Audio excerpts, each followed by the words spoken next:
Of course, they started bombing, the German Air Force, the Luftwaffe, started bombing Warsaw all day long. They had the German dive bombers, Stukas. And they used to dive so low that you could almost see the face of the pilot and then pull up in the last moment and release their bombs and pull up. And they destroyed the power station, they destroyed water, pumping station. And of course, and then building, and people got killed. So Warsaw was in a very, very bad shape. Fires were all over. They were dropping not only regular bombs, but incendiary bombs, and great segments of Warsaw was afire.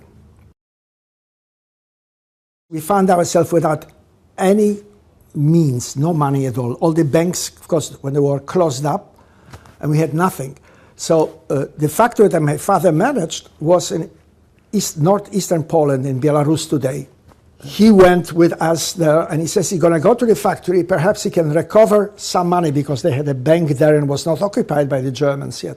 Of course, when we went across the border, the Soviet occupied that, and my father was considered a capitalist, which is a crime in the Soviet Union. So we couldn't come to the northern part, where is Belarus now.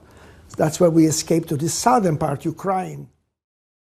We tried to correspond with my mother and sister, and we got no return letters. We sent food packages there, and later, of course, I found out they never got any. So we didn't know what the heck is happening in Warsaw, really. We heard some rumors that they formed a ghetto in Warsaw, but only rumors. We didn't see it. And then in June, 22nd of June, 1941, the Germans attacked Soviet Union. And within a couple days, they were at our town, Krzemieniec. My father decided that we should return to Warsaw, being that we entered the Germans now, may as well go back to our family, to my mother and sister.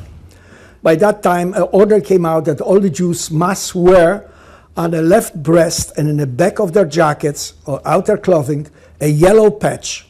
They started forcing Jews from this village, from the thing, to go into labor groups to work for the Germans stationing in the town, loading up the trucks, cleaning things up, whatever work, heavy work there was.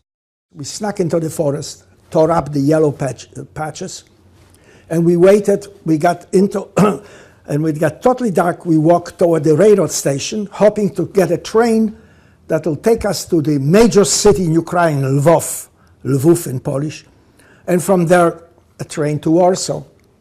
While we were sitting in a railroad station, and there was full, the railroad station was full of people waiting for the train. A group of SS2 SS men and Ukrainians ran in screaming, "Where are the Jews?" My father said, "We are not Jews, we are Poles." My father got a false paper, Polish papers, that he's a Pole, that we are Polish. The SS officer hit my father, bleeded him, and he says, "You filthy Jews, don't lie to me, drop your pants." And of course, they knew the Jews, so beat up my father, and they brought us to the jail.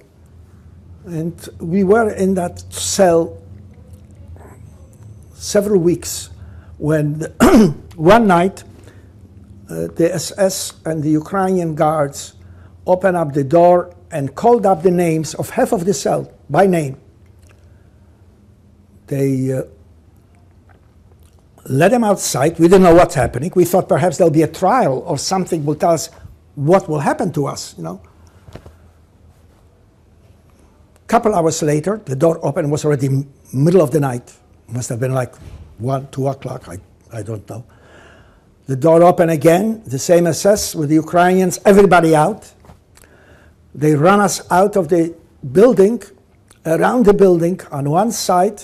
In the back, there was a gallows, and 4 prisoners were hanging, and there were deaths laying underneath. They made us grab the dead one by their feet and drag him to the end of the place. They dug out a grave, and we dumped it in the grave. They had to run back and pick up again. And when they hung the 4 that was staying naked, they ran us around the building toward the undressing site. And they ran us, screaming at us, ran us, total darkness. And we passed a little shed. The door was open, and I jumped into the shed. And I heard my father, I mean, the whole group was executed, was hung. I heard the saying, the religious saying that the Jews usually say, which goes, Shema Israel, Adonai Eloheinu, Adonai Ahad. Listen, Israel, our God, one God. And then became quiet.